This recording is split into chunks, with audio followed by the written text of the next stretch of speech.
What advice would you guys give to other districts that are looking to bring joy and enjoyment and engagement to their classrooms with the technology, with whether it's with the BenQ Board or other technology you guys are using? Well, I guess what's worked for us in Plano ISD is, first of all, having a plan, setting expectations, and delivering on those. But having a model classroom has been really helpful. So that one teacher on the campus that can have the board before everybody else, they can be kind of like a petting zoo. And so become a resident expert with the support of the digital learning team. And then they can get work through all the kinks and then turn around and then train their staff. So that's a nice person that can support. But having model classroom is really cool if you can do that.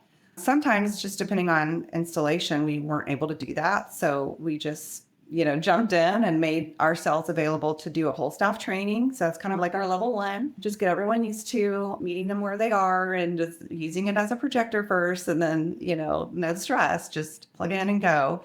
And then we come back around and do that level two, more targeted support during planning periods or just spending all day with them.